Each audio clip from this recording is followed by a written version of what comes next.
Hi everybody and welcome back. I am going to be doing a little drawing today with charcoal. I'm going to be using charcoal powder and willow charcoal, and I do break these pieces up into smaller pieces so I can use the side of it to help create the hair and texture.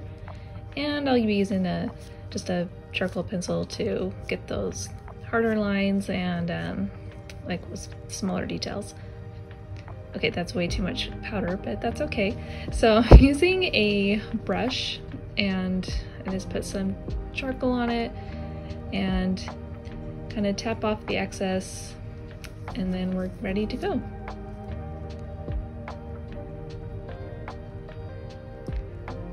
Now today I'm going to be drawing Anne Shirley. So Meagan Follows is Anne Shirley from the Anne of Green Gables movies. So this is going to be, in fact, a still from the second movie. If you've seen it, Anne of Avonlea. If you know, you know, like it's what it used to be called, but I feel like they've changed it. I don't know why, but they've changed it to Anne of Green Gables, the sequel. And so yeah, it's one of the shows that I grew up with, and I really love it. Anyway, so I have the picture there. You can see kind of in the background there what I'm drawing, but it's not going to be exact perfect likeness and replica because I don't normally draw in the summer months. I don't like June, July. I don't know why. I think it's mostly because my kids are home from school and there's just not enough time to really sit down and just get it done. But I also think I get a little bit of the seasonal depression here, and it's Arizona, so that tends to hit in the summer months when we can't go outside as much and it's just hot all the time. Anyways, so I just wanted to get something down, so this one is a quick drawing. It took probably just a little over an hour to get it done, and this movie and these books in general have always been a huge inspiration for me. I really love them a lot. So I can talk about these stories for hours if anyone was engaging with me for that long with these ones, but I won't bore you with that much. But anyways, but did you know that, so the sequel from 1980, I think, I don't know when it came out, 86 or 87, because I know the original Anne of Green Gables came out in 85, but the sequel is not just based off the second book, it's actually based off the second, third, and fourth book. So Anne of Avonlea, Anne of the Island, and Anne of Windy Poplars.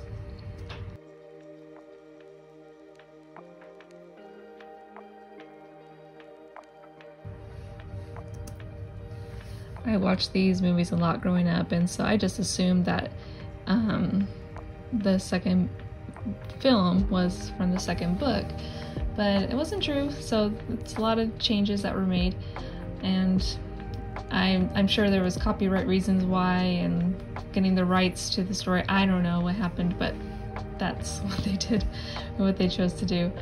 But I still really do like both versions of the book and the movies. And the third Anne of Green Gables, the continuing story, is very different. It's basically its own little thing, but it is what it is. It's fine, and it's a lot more serious. It's like World War I, and it's a little bit of a bummer show, but I still like it.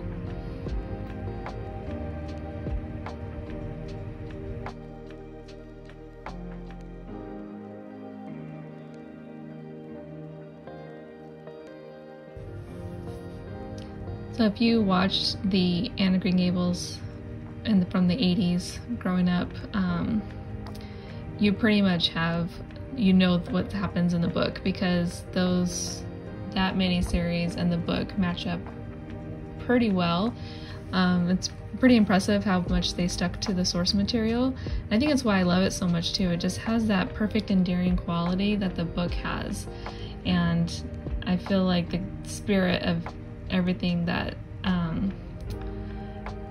Anne Shirley is really captured in that story and in that movie.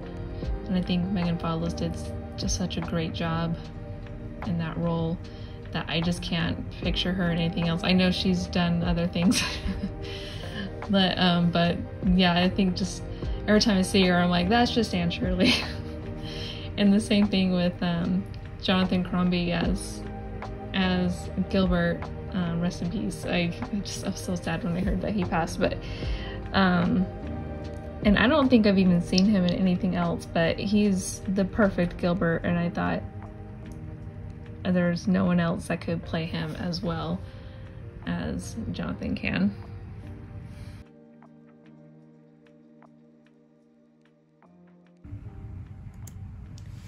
So when people ask me what my favorite book is, I usually say Anne of Green Gables, but I want to make it emphasis that it's the series, because I love Anne's life journey. I think it's so beautiful to read, and my favorite book from the series is actually Anne of the Island, and I think the reason why is because I think she grows up the most in that book, and there's a lot more drama, maybe because I'm older now, because I'm pretty sure Anne of Green Gables was always my favorite when I was little, but as I've gotten older, I'd liked Anne of the Island. She's coming into her own, she's growing up, she's really figuring out what's really important in the world, and figuring out what relationships mean the most to her. And so if you know the end of Anne of Avonlea movie, then you know the end of Anne of the Island, and her journey to get there is different than in the movie, which is a little upsetting, because so in the movie Anne of Avonlea, there's this older man, Morgan Harris, right? And he is a complete fabrication. He's not in the books at all, but there is another character that she does date. I'm just gonna say right now about this drawing that her hand under her chin, it really bugged me, and so I'm not gonna show too much of the actual process of drawing that hand, and because it just wasn't my favorite. It's not something worth showing, because the result is not, it's not good. And I think it's because I only draw part of the hand, so because it's out of context, the shape is all off and weird looking. So another adaptation of these books was Anne with an E on Netflix. I was so excited when I learned that they were bringing that Netflix was making the show, and I was very excited for it. I'm like, oh, okay, a little more modern, a little like bring it up to date, let's give a little different spin on things. And I did actually really like it, but if you are not familiar with the books, season 1 follows the first book pretty well, like not the full book, but it's following the events pretty well. And then, but after season 1, season 2, and season 3, it does its own thing, and which is not bad, because it's inspired by, and that's totally fine. But if you're looking for a honest like a retelling of the same story, it's not. It's very different. It's very modern, and what kind of person would Anne be in a more modern lens and a modern sensibility. And I do really like it. I think the show is really good, and I really enjoyed it, and I've watched it a couple of times. But would I say that it is my favorite? No. It's definitely the 1980s one is my favorite. And I think my main problem actually is how much they changed Gilbert's story, because Gilbert's story is drastically different from the books, and you don't know a lot of his home life, what that was like, but we do know it's not at all like what they have in Anne with an E, which is fine. It really is. Like, I don't have an issue with them changing things, but yeah, it's just one of those, I'm like, okay, well, this is all right. This is what they went with.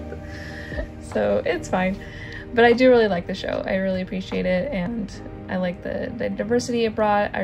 That's when I learned about like the schools, that the indigenous schools that they created. Like, oh my gosh, I never even heard of this, and that show was what brought it to light for me. And then all of a sudden I started hearing about it in like on social media and TikTok, the news, and like articles that came out about it. Yeah, it was crazy learning moment.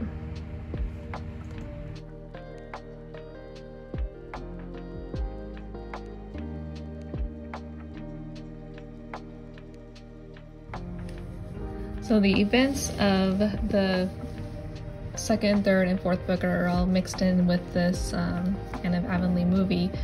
And so everything that takes place in Avonlea is all in just one book.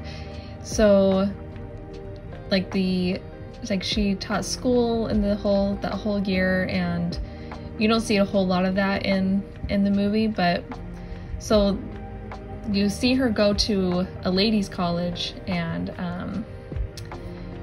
teach there in this movie, but a lot of the things that happen at the ladies' college actually happen in the Avonlea school, which is teaching the local kids, such as like the firecracker thing. Like that was something that happened at the school that in Avonlea, and some of the characters are completely fabricated, and which is fine. The cow thing that happened in Anne of Avonlea. Anna Wendy Poplar's, the fourth book, is when she's at the ladies' college teaching there, and at that point she's actually already engaged to Gilbert, and so a lot of the book is her letters that she is writing to him, and she's telling him what's going on with her life. And I think I don't know if they're engaged at that point, but I'm pretty sure they are. I think she does say that they are going to be married. And on the island is when she is at college working on her bachelor's degree, and the people that she meets there and she dates, and that's when we learn about Christine. If you know on that one. And then that plays out a little different in the book than it does in the movie. And she meets a lot of more people in the books than she does in the movie, which I kind of wish they had shown a little bit more, but when they're trying to get to one result, they have to remove things to make sure that result gets met. And I think the result they wanted to get was like, let's get Anne and Gilbert together, and so yeah, I think they mix things up just to make sure that the story ends where they wanted it to.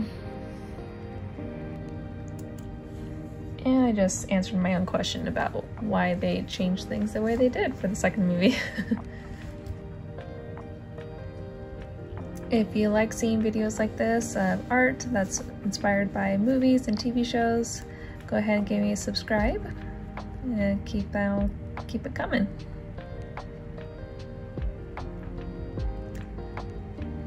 And let me know in the comments what you think of this one, and also what you think of Anne in general. Do you love her as much as I do?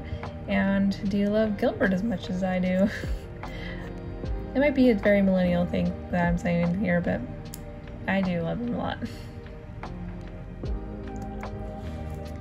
Alright, and we'll check in next time to all you kindred spirits out there. See ya.